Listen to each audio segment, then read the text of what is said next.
Howdy, folks. Welcome back to the shed. Can you give me a indication that my audio and video is on the top line? Oh, well, there's quite a crowd this afternoon, wherever you may be. Welcome in, everybody. Nice to see you. Uh, what am I running today? Well, I thought I might get the Stania Pacific out. Because that seems to be topical at the moment. So I thought I'd drag out the coronation and a bigger rake of coaches that I could find. Uh, Me catching tuna? No, I just eat it, Dwight. Good morning to you. Nice to see you. Dragon Junction, we've got Lord Al. We have Chris at Valleys 56XX. Hello, Chris. Moneybrook Junction, that's Mark. Hello. Nice to see you. Oh, sorry, forgot the commas. You've got to have your punctuation there, man. We've got Artie from Down Under. Nice to see you. Cleaning after my fishing trip. Now, me and fishing have never quite got on. I used to have a couple of friends who were real dyed-in-the-wall anglers, but I used to glean a lot of information off of them, but never had the inclination to do it or anything like that. I very much like eating fish, which is not the point of angling, but I digress. Dundas Junction, James, good morning to you. Anthony Dodge, the model train insider. Nice to see you as well. Yeah, it's good to see everybody. Martin O'Keefe and Mav. Wolfset Scenics is Paul Wood. Hello, Paul. Nice to see you. Nice. And I thought I'd give the ROD another run out today with its complement of Sherman tanks dragging along behind it. So I thought well, the weather's picked up a bit. So, and Newlyn Railway. Hello, Clive. Nice to see you. Just back from the toy fair. That means you've got goodies. So I hope we'll be seeing a video of those later. Gave up fishing once I stopped flying. Can't spot the good fishing spots anymore. Oh, yeah. Yeah, wouldn't have thought they went hand in hand, but I suppose if you're flying locally, you can check out all the best pegs. Yep. Weather today, for my part, is on the top line. It's not too hot where you're sweating buckets.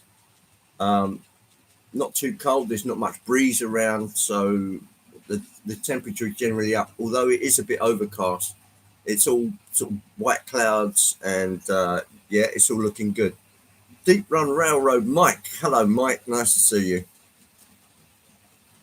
So yes, it's got a little bit of an American flavour today with the Sherman tanks and the low loaders, pulled quite ably by the ROD, which is that very funny colour. That one. Yes, sandy colour, but I like it. It's nice and light. I was in, Artie's live stream last night, and Nathan Delay was in there, and he expressed that he'd very much like to come over to England and check out. I think he gave 3 examples of things he'd like to do. Obviously, look at the National Railway Museum.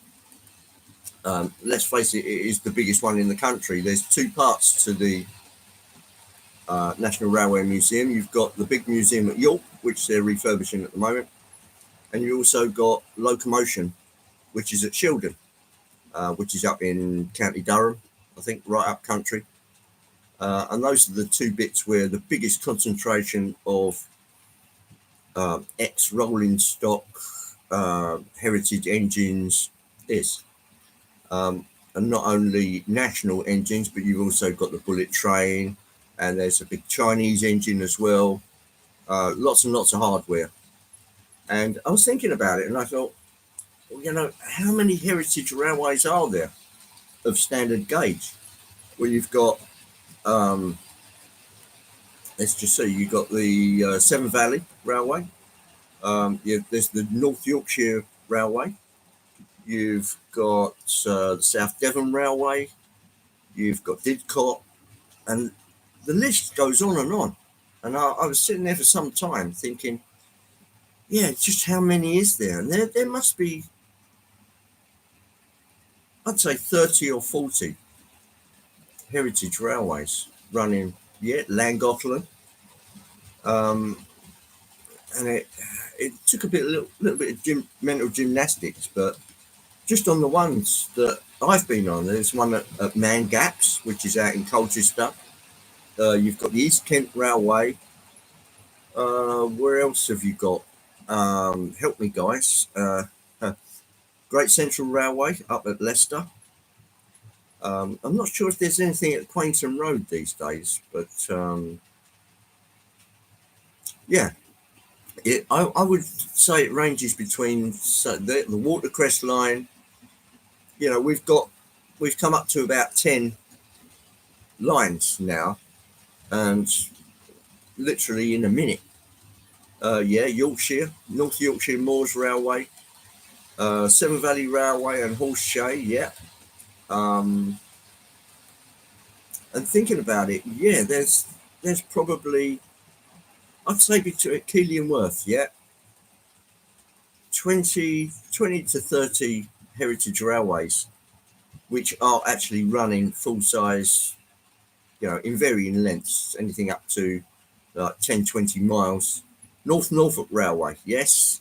And then if you add into that kind of mixture, Corfe Castle one, yes, what's that? What's the one at Corfe Castle? Swanage, yeah. Isle of Wight Railway, there's another. The list is almost endless, and I'm probably quite right in thinking that it's around about 40 heritage railways. Now, when you think you've got all of these railways all crammed into this tiny island, it's quite incredible, really. Wouldn't be surprised if it's more than 40. Yes. Then add into that all of the smaller gauges, narrow gauge. Wales is full of narrow gauge.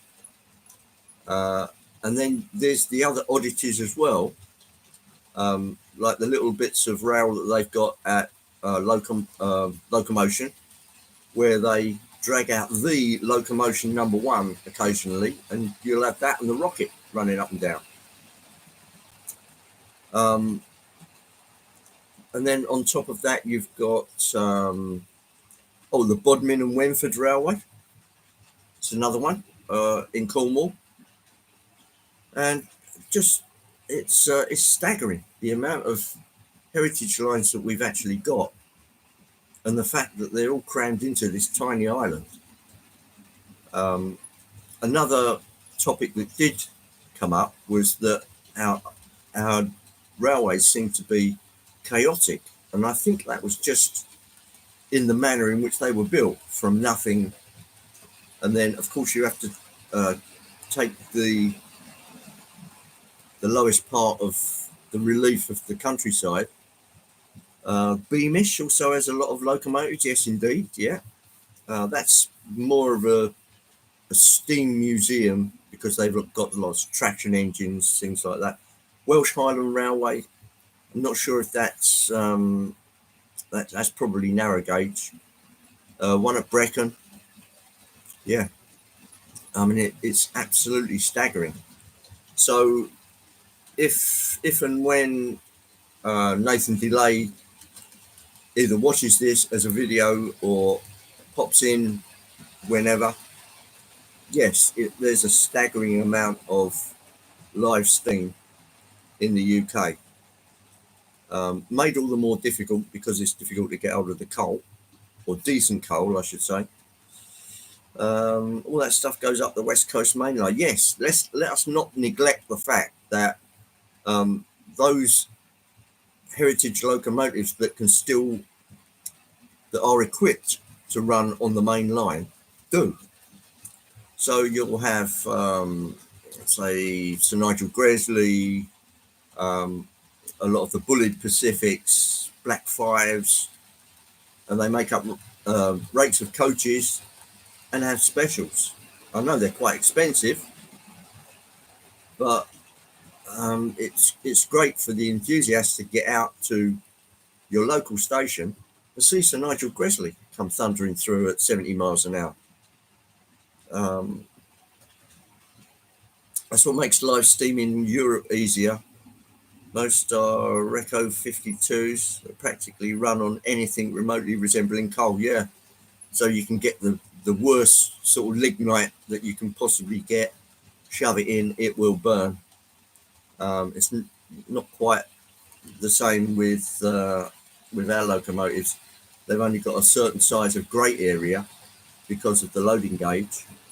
And in Australia too, there's a thriving,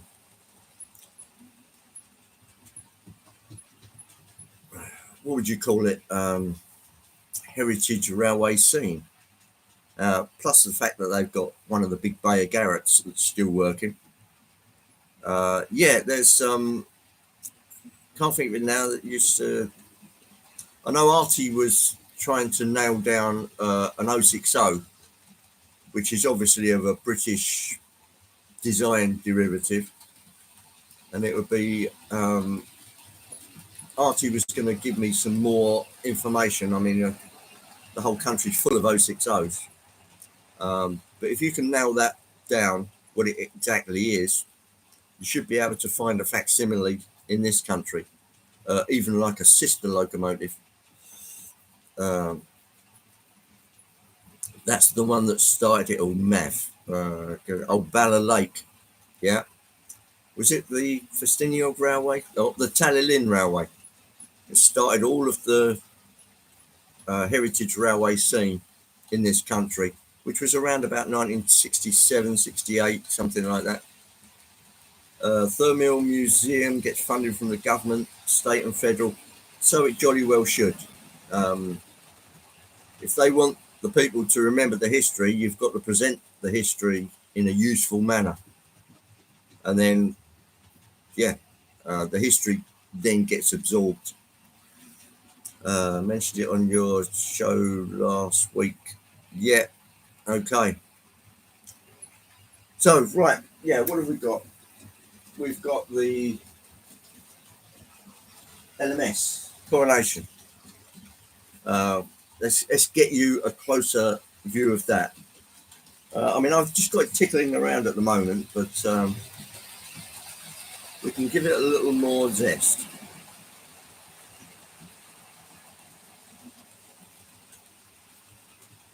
Old guys rule. Yeah, of course we do.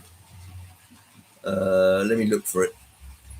Okay, Artie, if you can nail that down and give it to us in the chat, I'm sure one of the guys here will be able to have a quick look at the internet and figure out where there is a comparable locomotive in this country and then track it down that way.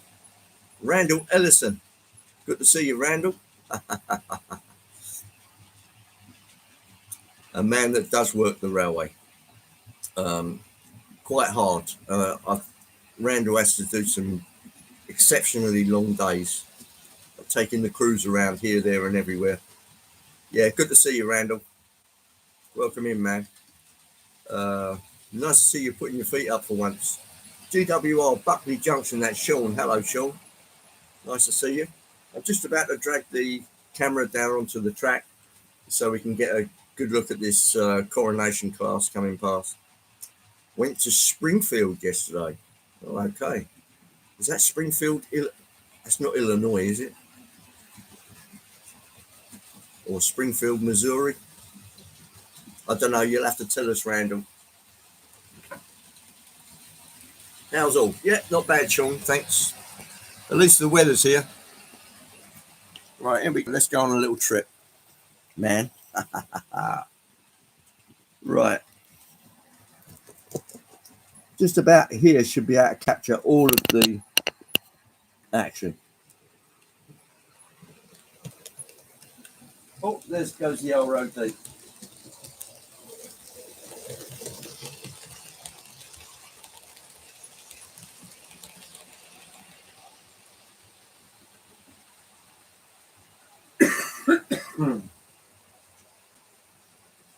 Oh, there's Eric. Nice to see you, Eric. Welcome in, man. I hope everybody's having a great weekend. There goes the coronation with a 5-coach rake behind.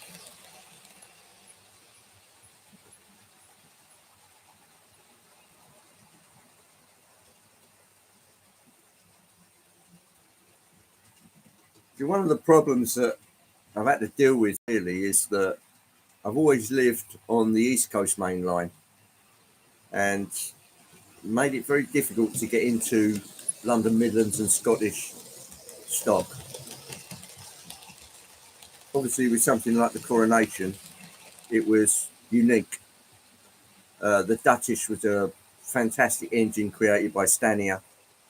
And then, of course, they gave it the treatment of the streamlining, which, it doesn't look like the Mallard streamlining. It's not that Bugatti type streamlining. It's a bit more of a snub nose, but as you can see, I think they did a bang up job on it.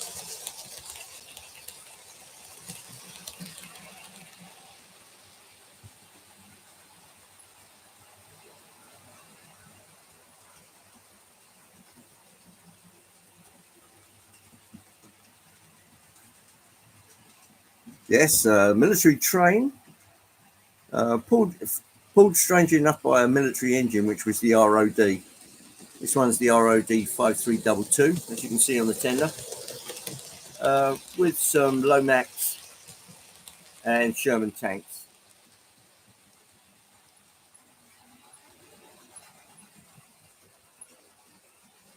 Yeah, my dad was very fond of the, obviously because he participated in World War II.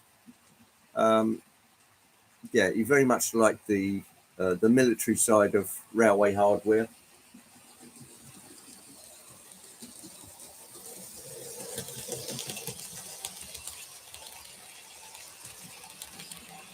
Oh, it's a Hunslet. Oh, okay. There's plenty of those around there.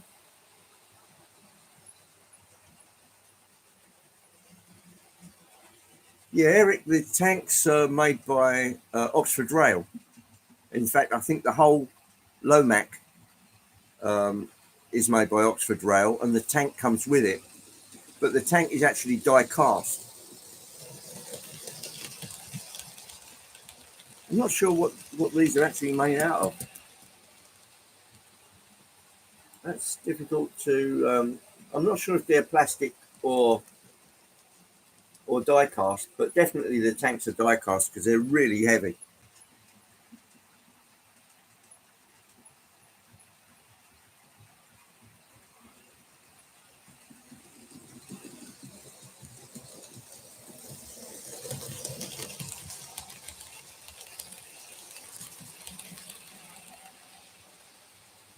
And we have Stuart the Fish Whisperer. Hello, Stuart. Nice to see you. Thought I'd run the coronation today just to add a splash of colour to the layout. As you can see, the colour lights seem to be behaving themselves today.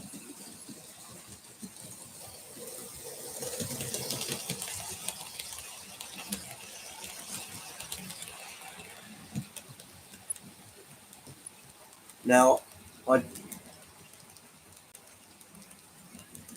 I believe that the coaches that Hornby used with these are actually LMS. But what they did, they used, you know how they tend to use the parts bin a lot. With these particular coaches, when they did the silver link, they just sprayed them silver. But they used the LMS pattern coaches on the LNER, which, just wouldn't have happened. because before the unification of British Rail, they were very, very much separate entities.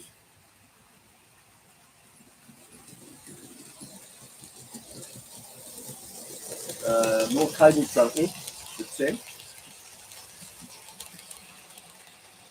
And we have Robert in. Hello, Robert. Nice to see you.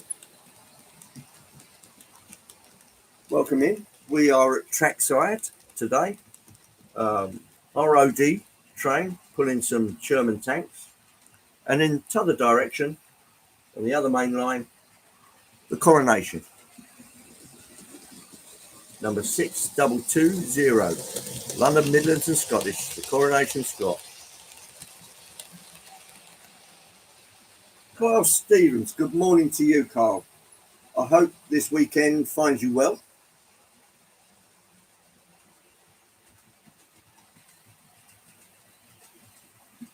And Robert's in the USA.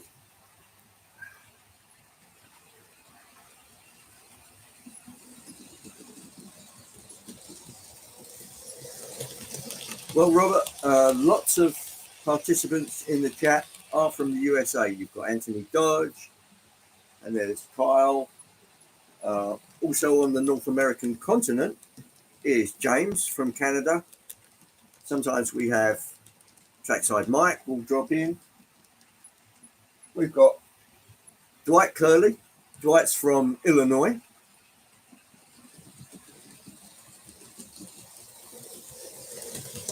And I'm sure they'd tell you that not only do I run British stuff, but with HO Gauge track, a little bit dirty, but not bad. I also run lots of American stock, particularly 440s, Civil War type age things.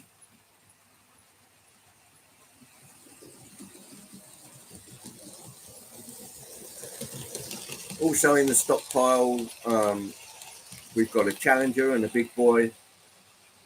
One of the 9000s, which is something like a 412-2, something like that. And we've got Andy Dobson, originally from Illinois, the old Illinois Central.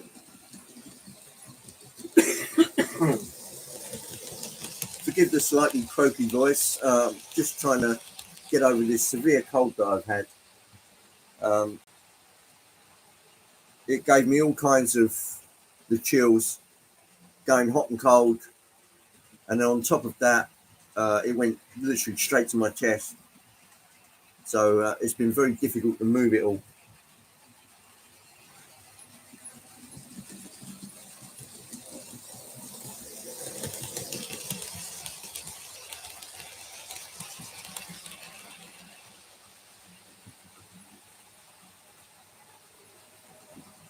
Let's get a little more speed on the ROD.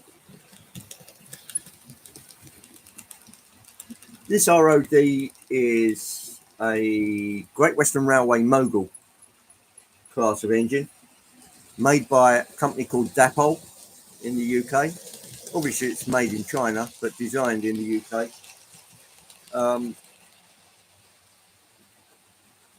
I've had the model about a month or two, so this is only its second outing on the layout. But I can only say it's absolutely superb. Runs really well. The paint, although it's this very light, sandy sort of colour, which I believe is supposed to be khaki, but really isn't. But you can just see the back head detail on the back of the boiler. Absolutely fabulous. Dapol did an absolutely bang up job on it.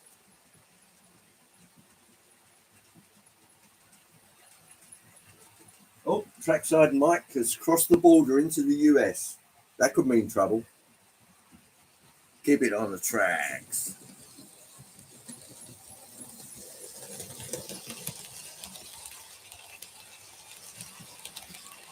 And I believe Leslie Gilpin Railways has joined us. Hello, Leslie.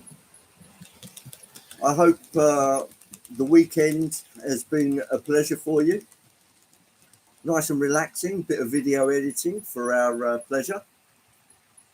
For those that don't know, Leslie does videography on the real railway around the north of England, particularly at Carlisle, which is a fascinating hotbed of freight activity.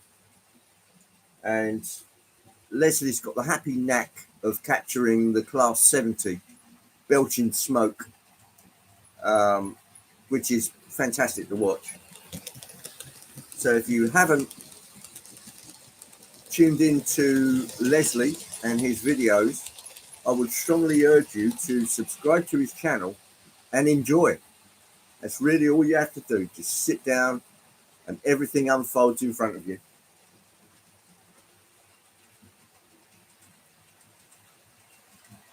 And I believe we have Edward at Happy Valley Railroad. Nice to see. Happy Valley Hobbies, I should say.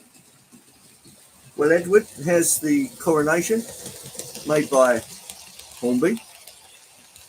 Well, it was made by Hornby around about the turn of the millennia, around about 2005. They have since come out with what they would no doubt call an improved version, which has been available last 5 years. But they didn't improve it at all. In fact, I think this is the superior version that they've done. As you can see, being 15, 20 years old, it still runs as well as the day it was bought.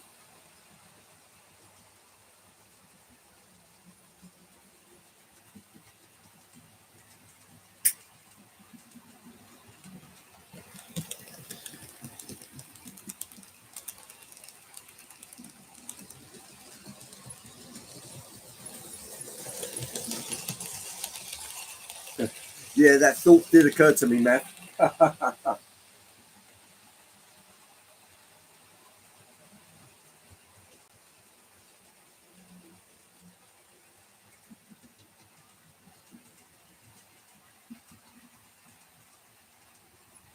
Yeah, it's not khaki, Leslie. It's I'd call it sand. But we were umming and ahhing whether to get it or not, and stocks were getting low of new models, so I thought I'd bite the bullet. The fidelity of the model itself, I cannot question. I know you do N scale, but the fidelity on this is just, Dapol did a bang up job on it.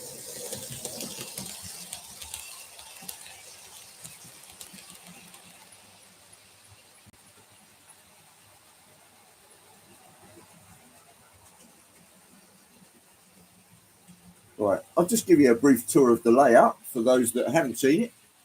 Over here we've got the station area. Oh look, Toy Story 3. There's Woody and Buzz on the roof. So that's the station area there.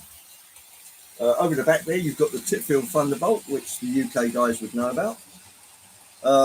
Ashton, Topeka and Santa Fe 440, and a little rake of coaches.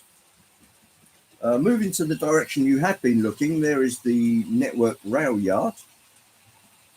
On our southern railways, we have this kind of thing, which is a motor luggage van made by Bachmann. You've got to remember, Bachmann UK make far superior models to their Bachmann American counterparts, although they are catching up now, but the price has gone up with it. Over onto the China clay dries, and what you're looking at there is the widest of the lines that I have. So you're looking at a diameter of nearly 8 foot there. Oh, little cobweb there. Looks like the spiders have been busy. Back to what I would denote is the fiddle yard. There's a Virginia and Truckee vintage with a 440 at the top. Just peeking around the corner there where the PC is. The Spirit of 1776 with some Kansas City, St. Louis and Chicago stock.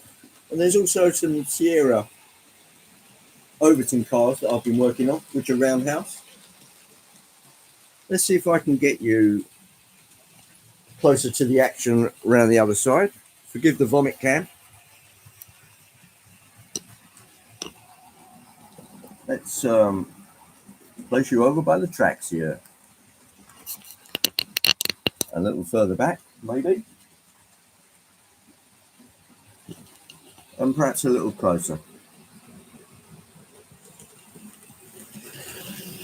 There goes the coronation. I'll just make sure that the ROD doesn't hit the camera. Loads of room.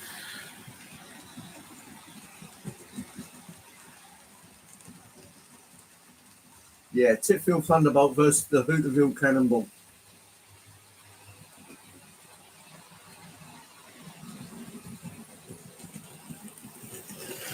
And we had Steve Childers. Hello, Steve. Nice to see you. You need to come up to Oklahoma City, home of the National Severe Weather Center. Well, it's the flatlands there, Steve.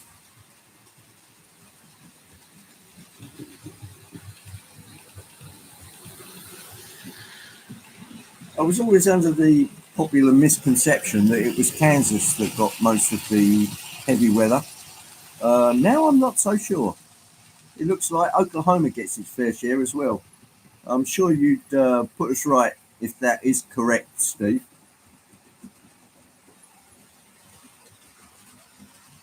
And we have Tammy and Ray. If anybody wants to spam the chat, feel free.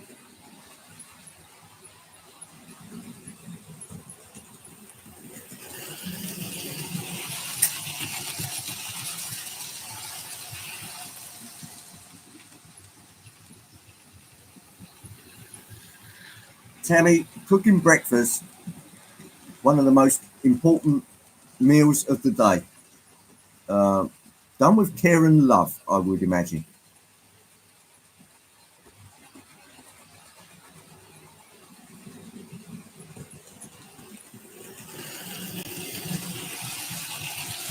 Arkansas, Missouri, Nebraska, Iowa, Illinois, all got to get their fair share of severe weather as well. Yeah, there's a guy on YouTube called Ryan Hall, which a lot of the Americans will be aware of. And he has chasers all over the place, chasing down these incredible storms. It really is quite alarming how quickly they develop. And then they just home in on just about anything and just decimate. You've got hailstones the size of baseballs. I mean, that's incredible.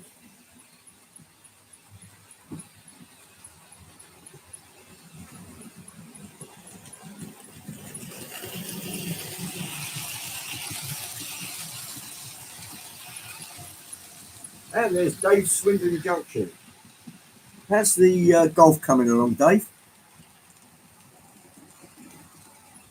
When I say golf, I don't mean the sport of golf. I mean the Volkswagen type car of golf, which I know Dave is working on.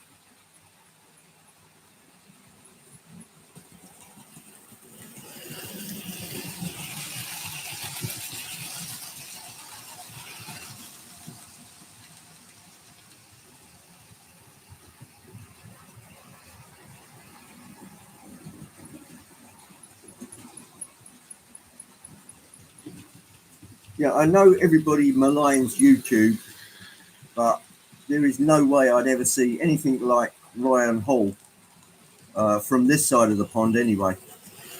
So really, it's quite a valuable service that YouTube gives us, particularly if we've got friends in the States and you're quite concerned about what's going to hit them in the next couple of hours. It could be crucial. A little bit of information goes a long way.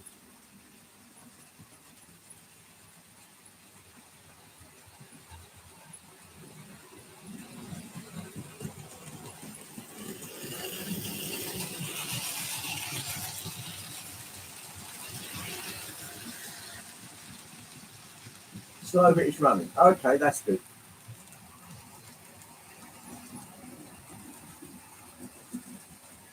Oh, Dave, it's got mould inside. Good grief. Yeah, that will take some getting out.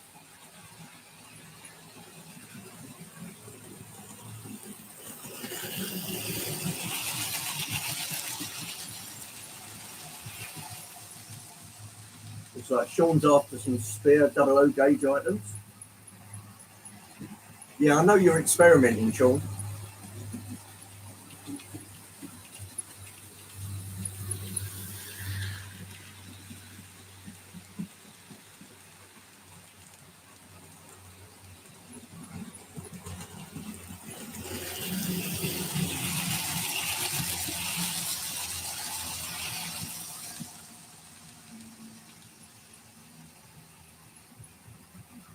New Durham Junction. Hello, Craig. Nice to see you. Let's drag you over to the other side of the room.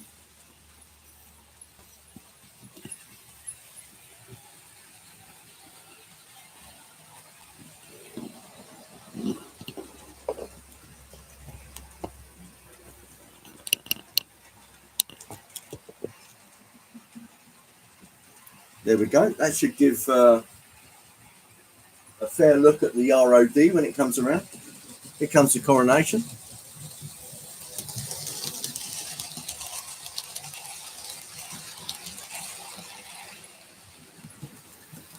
And if anybody's wondering, yes, the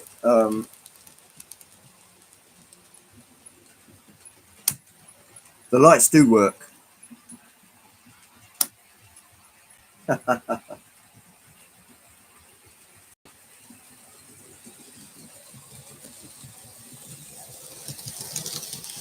A weather pillow shaker.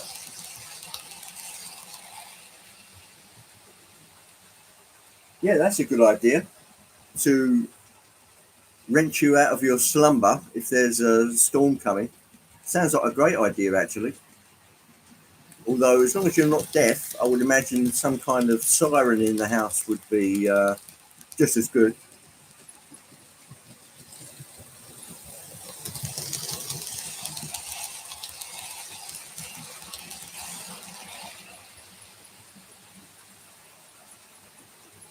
Those tanks are Oxford Rail, Ivo.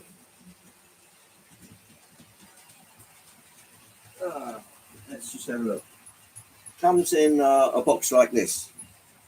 Oh, upside down. Oxford Rail.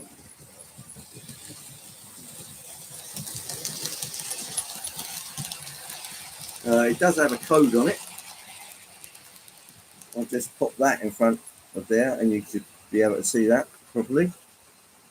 It's a Warwell car with a Sherman tank on it. So that's roughly what it looks like. Don't think there's no price on there, but I don't think they're very expensive.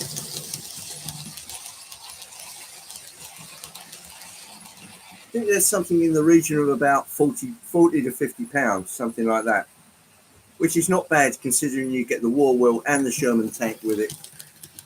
And the Sherman tank is obviously die cast. Oh, Carl's away. Thanks for coming in, Carl.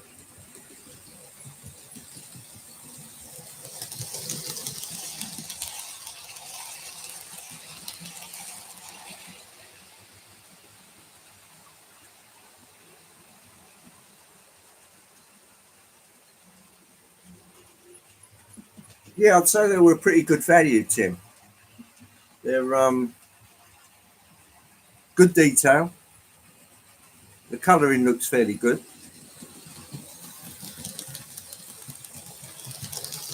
You've got representation of the hold down chains on there.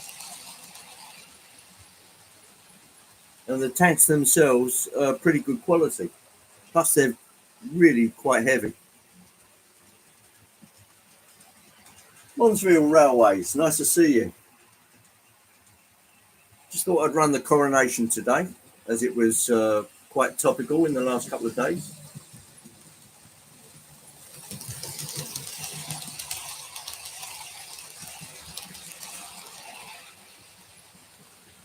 And I'm still giving the ROD a run from last week.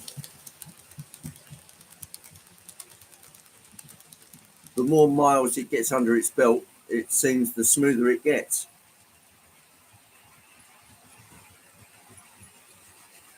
Thanks, Mons. That's very good of you.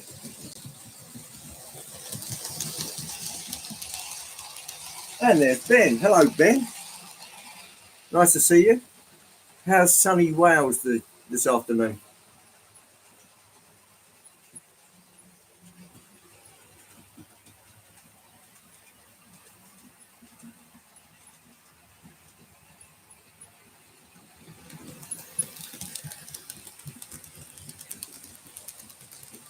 Okay, James, let us into the secret. What is the 501?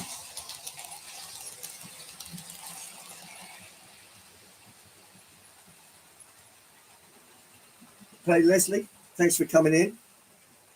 As I say, if you haven't checked out Leslie's videos, check out Leslie Gilpin videos and sit back, relax, and enjoy.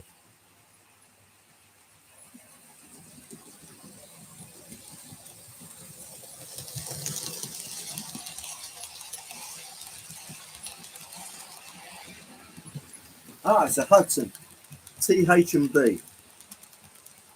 And yes, I do have a few Hudsons. Probably the best of which are made by NTH back in the day.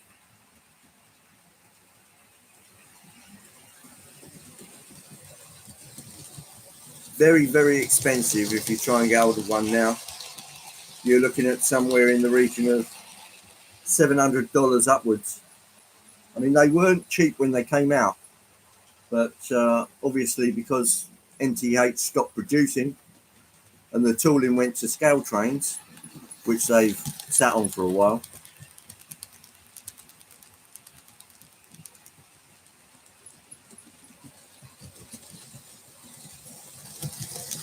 The UK Sunday hours.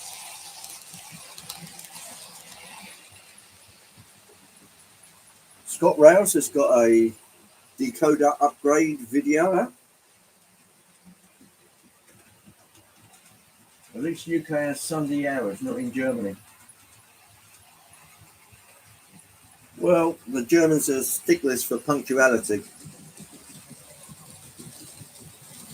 There's no bad thing about that.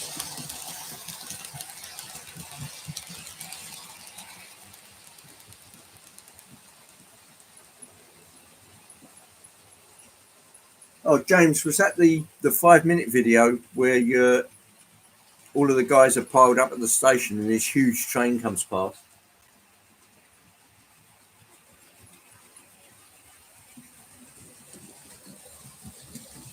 Which, in fact, that is the one. I did see it. Yeah.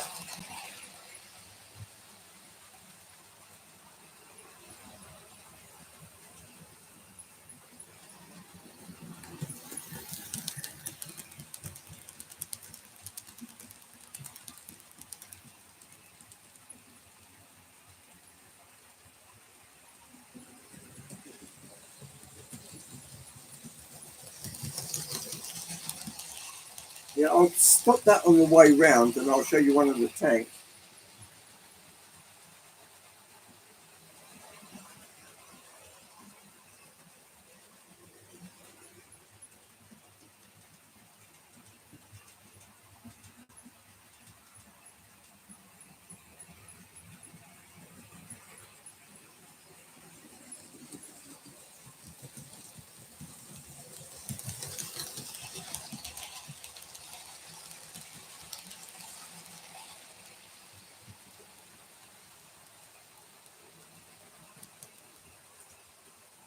All right, there we go.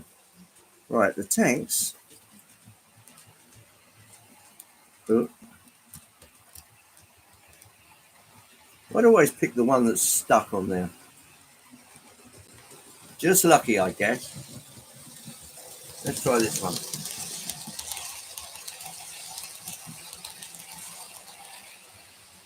That one. Ah, there we go. Right. So here's the Sherman tank, and yes, turret moves, and the gun can be placed in any kind of elevation. There is a little stand there for it to sit on. You also have got this machine gun on top, and whatever pack that is on the back. Looking at the underside, Sherman tank, you've got these rubber tracks on them. The only thing is, these rubber tracks, particularly in the warm weather, tend to stick themselves down quite well. But that is really quite heavy.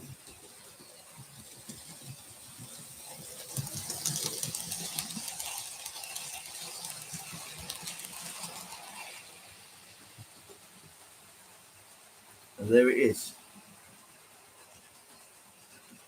Yeah, so obviously the rubber compound that they've used on the tracks is quite sticky in the cold weather.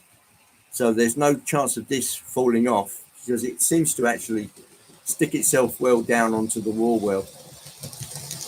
Now, are these plastic?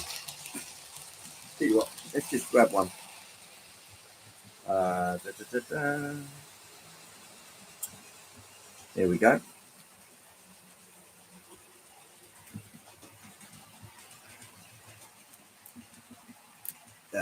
There we go. Yeah, that's plastic.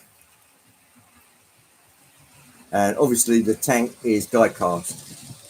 So we'll just pop that back on there. It's only gravity keeping it there. But because it is so heavy, no problems. And as you can see, they are very much very free rolling. Oh, that's good. Let me just undo that again. Yeah, very, very free rolling.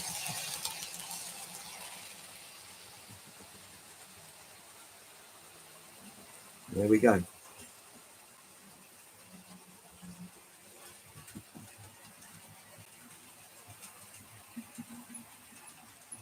Same with the cat diggers. Right.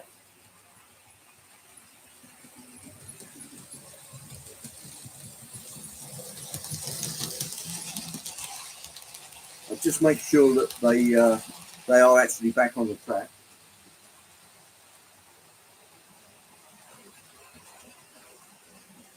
And they are indeed.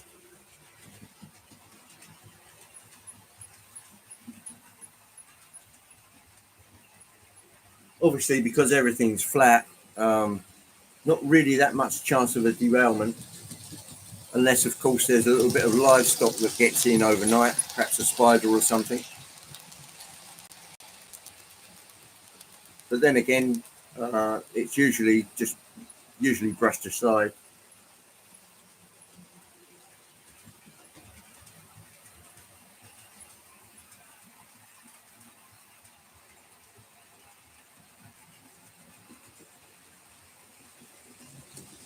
Yeah, I think, Tim, the Acura scale ones are the Hattons ones, because I know Hattons did a war wheel also, and I may be wrong, but somebody else has done war wheels as well, apart from Hattons and Oxford Rail. It might have actually been Hornby, but don't quote me on that.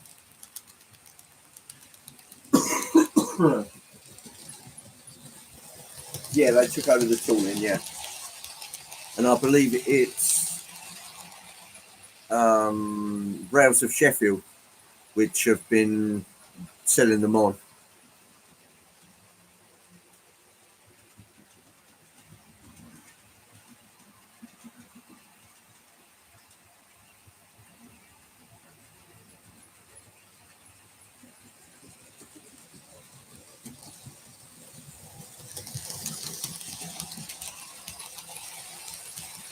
Yeah, that's obviously been quite a topical conversation over the last couple of days.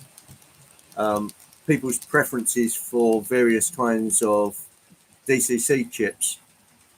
Um, oh, there's a little dog hair there. We're going to have to get the.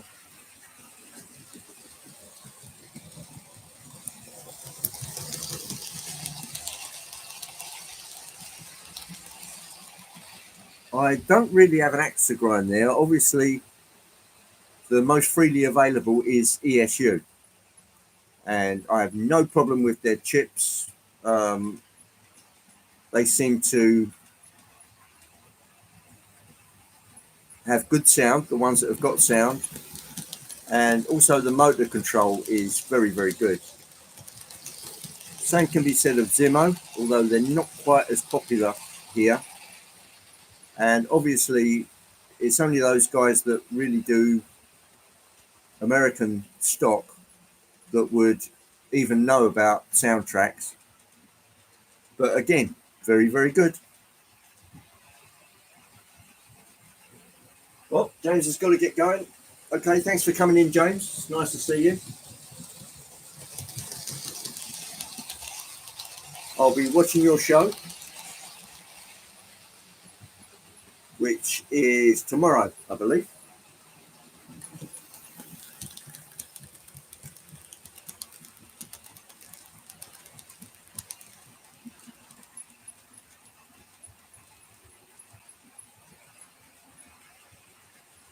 Yeah, I'm not so sure. I think I've only got one that's got a QSI in it. And I think it was that early NW2. The sound's fine, and it's always worked okay. But I think you're right. I think the response to command is pretty slow on it.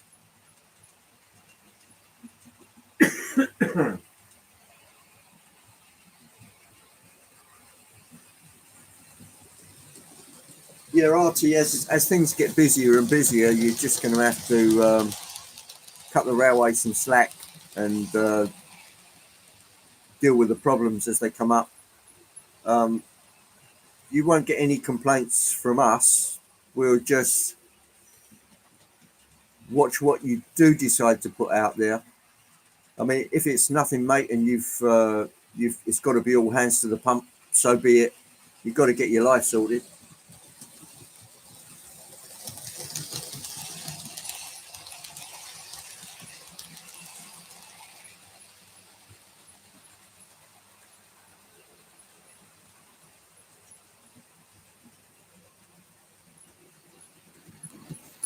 The coronation, although it was streamlined, it already had the chassis and all of the workings of a Duchess, which is what, Princess Elizabeth class. Um, they were already quick. You're looking at 110, 112 miles an hour. The streamlining obviously wouldn't have hurt it, but I don't think they actively went after any speed records, except maybe the quickest route through to Glasgow. There was always a competition between the London Midlands and Scottish and the LNER. They were always trying to shave off or keep to a minimum the amount of time it took to get from London to the big cities of Scotland. So there was always this competition, but not any outright speed records, I don't think.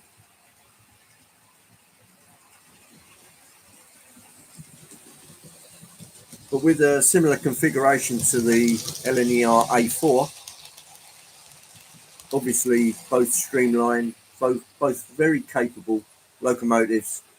Um, there wasn't much to choose between them.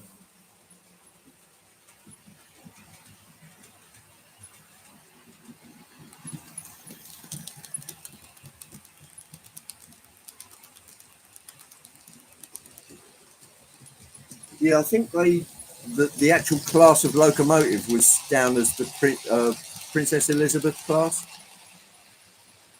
So I mean, I could be wrong about that. But I thought rather than like being called the Duchess that we all know them for now,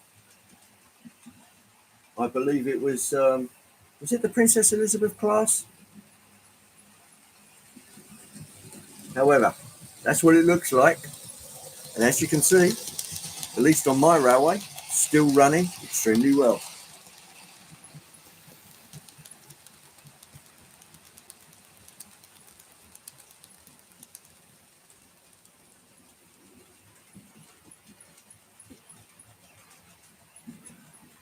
Yeah, followed by the coronations.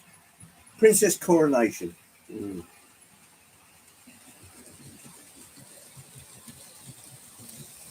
Right, let's grab the camera action.